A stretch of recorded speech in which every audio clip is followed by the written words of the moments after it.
Gracias, señor presidente. Permítanme iniciar esta intervención adhiriéndome a las palabras que ha dicho el senador Guillot hace un momento y en el bien entendido de que no creo que ayuden intervenciones como la de portavoces que ha hecho el señor Fernández de Moya, no creo que ayuden a aclarar las cosas ni a mejorar los textos legislativos, que en definitiva es el trabajo que tenemos en estas cámaras. Yo voy a añadir algunas mentiras a las que ha dicho el señor Guillot para que las guarde el senador Fernández de Moya. 4 o 5. Crearemos empleo, mentira. No subiré el IVA, mentira.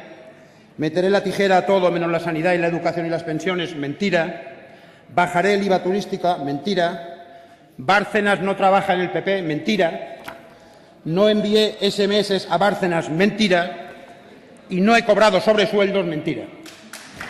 Y creo, y lo hago saltándome una de las normas que me propuse al venir a esta Cámara, que era no entrar en ese tipo de descalificaciones. Pero me parecen impresentables intentar defender una ley importante sacando los argumentos que usted ha sacado. Como no me gustan los suyos, no me gustan los míos, pero se los he dicho. Permítanme fijar el contexto en el que traemos esta ley aquí. Esta es una ley que la traemos cuando, a raíz de una crisis financiera que desembocó en una crisis económica, tenemos unas variables en la sociedad española de un paro de más de 5 millones y medio de parados, con un índice de pobreza del 27%, hay el 27% de familias en riesgo de pobreza, somos el segundo país de Europa en pobreza infantil y tenemos unos datos del año pasado que yo creo que ponen de manifiesto algo que diré después. En el año 2012, según la EPA, se destruyeron 200.000 empleos. El PIB bajó un 1,2%. Hubo más de 26.000 desahucios por razones hipotecarias. El crédito a las empresas cayó en 70.000 millones de euros frente a 2012 y en 230.000 millones de euros frente a 2011. Las comisiones bancarias subieron un 10%. En un estudio de la Organización de Consumidores se estima que cada cliente de entidad bancaria paga entre 200 y 400 euros al año de comisiones. Y en este contexto, y con estos datos todos malos, la gran banca multiplica por 4 sus beneficios en 2013. El Banco de Santander, que ganó 2.205 millones en 2012, en 2013 ganó 4.370, un 100% más, el doble.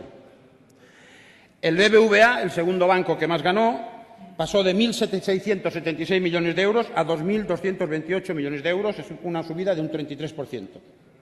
Y el tercer banco más rentable, CaixaBank, de 230 millones a 503, un 118% de incremento.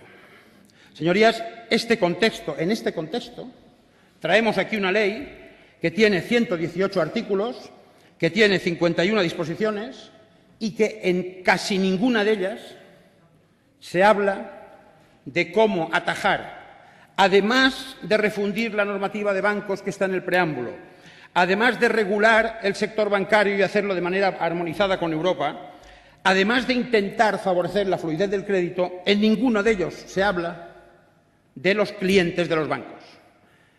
Falta en este proyecto de ley tener en cuenta a una parte importante, a la parte más importante del sector financiero, que es su clientela, que es la ciudadanía que utiliza sus servicios. Nosotros coincidimos con todos los grupos en la importancia y necesidad de que haya un sistema financiero fiable, fuerte, solvente.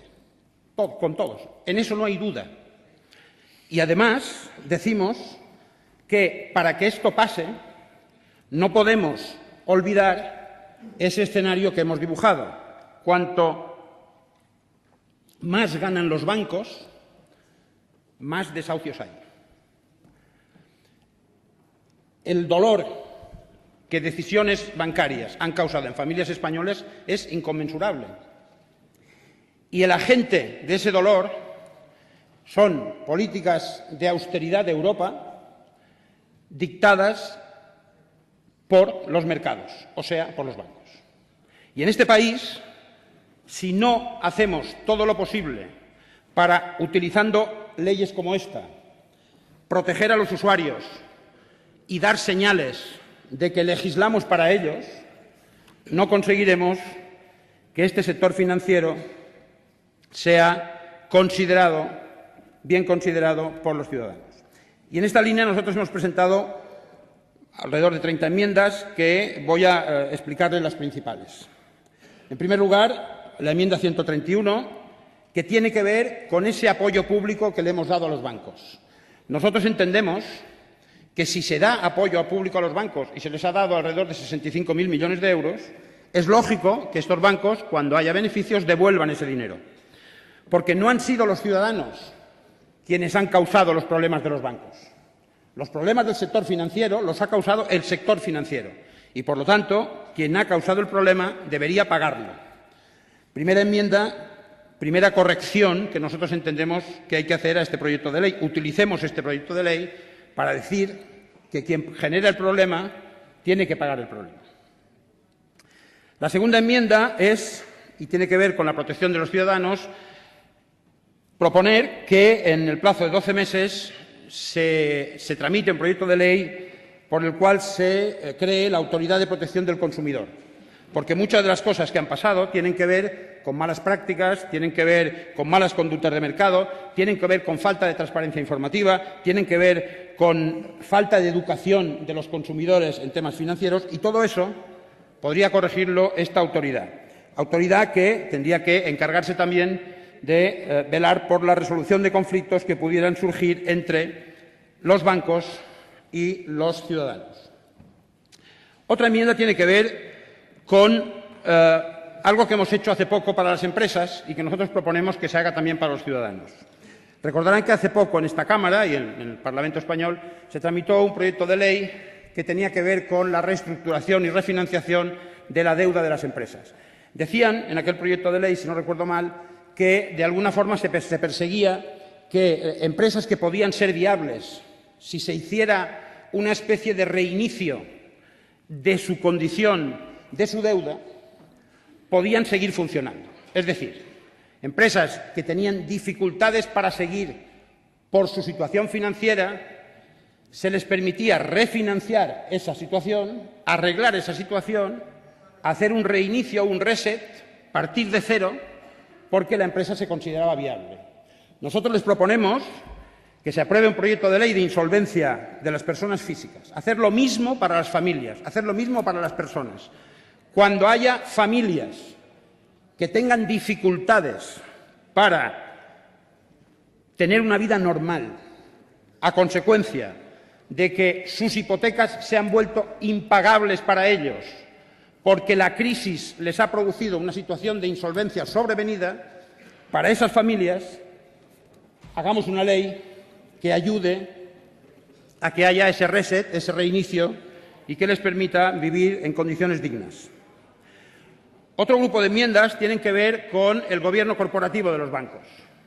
Y aquí, hablando de los consejos de administración, les proponemos en una enmienda corregir el texto para que se produzca la incorporación de mujeres a los consejos de administración. Es verdad que la ley dice que no se impedirá. Nosotros proponemos que diga que se fomentará la incorporación de mujeres a los consejos.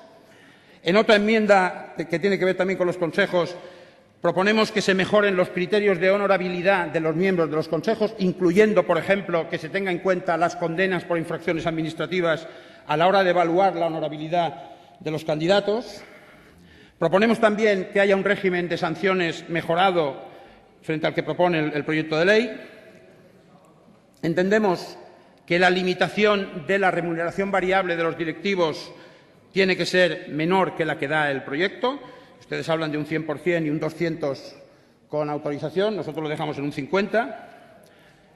Proponemos que incluyamos la obligación de que se publiquen en las webs de cada entidad bancaria, la política de retribución, las retribuciones de los cargos, para que todos sepamos cómo va la cosa, porque además de eso depende muchas de las malas prácticas que han sucedido y también la mala imagen que tienen los bancos. Proponemos también que no rebajen ustedes la prescripción de las infracciones graves en el caso de directivos de los bancos. Ustedes plantean que las infracciones graves bajen a 4 años, nosotros proponemos dejarlo en 5. Y, finalmente, proponemos la aprobación de un código deontológico que sea vinculante para los miembros de los consejos de administración, para los directivos de los consejos de administración. Eso es algo que se ha hecho ya, se ha hecho en Holanda. El Gobierno holandés puso en marcha hace un par de años este código deontológico. Proponemos que el Gobierno lo impulse y proponemos que sea vinculante, de manera que quien quiera trabajar como directivo en el sector financiero en alguna entidad bancaria tenga que adherirse a ese código deontológico y el que no lo cumpla sea despedido. Y aquí se prohíben, en este código deontológico, el holandés, cuyo modelo proponemos, que no se vendan productos dudosos, que las bonificaciones no superen el 20% del salario, que no haya contratos blindados, que el paro de los contratos disminuya a partir del segundo año, etcétera, etcétera, etcétera, etcétera. Eso con la idea de, como proponen los holandeses, de que sea una normativa exportada a Europa. Otro grupo de enmiendas tienen que ver con otro tipo de actuaciones que nosotros entendemos que deberían aparecer en este proyecto de ley. Por ejemplo, proponemos que se haga un proyecto de ley que impulse en España el impuesto sobre las transacciones financieras. Todas aquellas operaciones de acciones que se muevan, que paguen un impuesto especial por encima del tipo y que además, decimos en nuestra enmienda, que la mitad de los ingresos conseguidos de esta forma sirvan para financiar políticas sociales concretas y específicas. Siguiendo con la idea y la propuesta de que tengamos en cuenta a los clientes en este proyecto de ley, proponemos que en 3 meses, en otra enmienda, la Comisión Nacional del Mercado de la Competencia informe sobre las comisiones bancarias. El dato de que las comisiones bancarias han subido un 10% en 2012 es como para tenerlo en cuenta. Y, por tanto, entendemos que debe darse transparencia a este hecho y debemos impulsar desde el Gobierno, en este caso desde el regulador, un informe sobre lo que está pasando con las comisiones bancarias en España. Así como entendemos también que es importante que el Gobierno haga un informe sobre el cumplimiento de la legislación en materia de cláusulas abusivas. Hay mucha doctrina sobre el hecho de que en una relación cliente-entidad financiera hay un desequilibrio enorme entre las partes. Prácticamente es donde más desequilibrio hay en cualquier relaciones privadas. Donde se da mayor desequilibrio es cuando un ciudadano normal, como cualquiera de ustedes, o cualquier ciudadano que ande por la calle, se ponga en contacto con su banco para hacer cualquier tipo de operación. Y para evitar ese desequilibrio es necesario intervenir y regular eso. Hay un montón de cláusulas abusivas que deben erradicarse y entendemos que dejar que pase esta ley sin hacerlo, sin regularlo, es una oportunidad perdida. Pensamos también, en otro grupo de enmiendas, en los intereses de demora de los préstamos y créditos hipotecarios. El proyecto de ley habla de que los intereses de demora de los créditos hipotecarios podrán ser hasta 3 veces el interés pactado. Eso podría situar incluso el interés de demora en un 12%. Nosotros proponemos limitarlo a 3 puntos por encima del interés pactado. Proponemos, además, que solamente se calcule sobre el impago que haya en cada momento y no sobre todo lo que nos quede por pagar. Y, además, proponemos que se extienda a todo tipo de viviendas. El proyecto de ley habla solo de la vivienda habitual. Nosotros entendemos que cualquier hipoteca que un ciudadano o ciudadana tenga suscrita con el banco debe poder gozar de esta limitación de intereses de demora. En el tema de las preferentes, les proponemos aumentar el valor nominal a 50.000 euros o 200.000 euros de valor nominal unitario mínimo para evitar que pequeños ahorradores sean conducidos de una manera poco clara o poco diáfana hacia este tipo de productos que no hace falta recordarles cuál ha sido el impacto que han tenido en la sociedad española en los últimos años. Y, finalmente, otro grupo de enmiendas que tienen que ver, por ejemplo, con el tema de la salvaguardia de las cooperativas de crédito. Las cooperativas de crédito son entidades que, por su tamaño, no pueden tener una regulación homologable a cualquiera de los grandes bancos.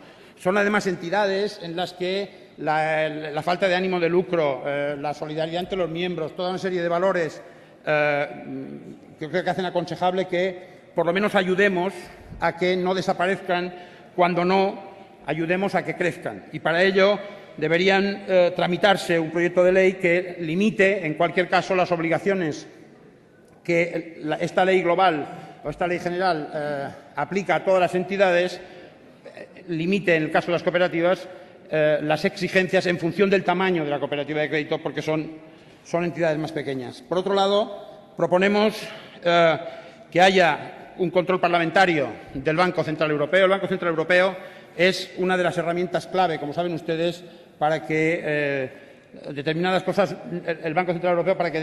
no vuelvan a pasar. Y, desde luego, no entendemos que el Banco Central Europeo pueda estar más allá del control democrático del Europarlamento. Proponemos también que haya un régimen transitorio de intereses de demora de las hipotecas para cubrir aquellas que estén en vivo ahora. Y, finalmente, obviamente, proponemos también la modificación, en este caso, de la disposición final 10ª, que ya han explicado suficientemente el senador Montilla y algunos otros intervinientes, y que tiene que ver con ese interés recentralizador por la puerta de atrás que ustedes siempre suelen utilizar en todas las leyes. En definitiva, señorías, entendemos que no incorporar todas estas enmiendas al proyecto de ley es un error. Es difícil hacer un proyecto de ley que intente, como dice el propio preámbulo, unificar toda la normativa que tiene que ver con los bancos, y si es difícil hacerlo, cuando lo tenemos aquí, deberíamos ser capaces de introducir enmiendas que tengan que ver con salvaguardar a los clientes, salvaguardar a los ciudadanos de prácticas que han ocurrido estos años y que deberíamos ser capaces de regular el funcionamiento de las entidades para que no volvieran a suceder. Muchas gracias.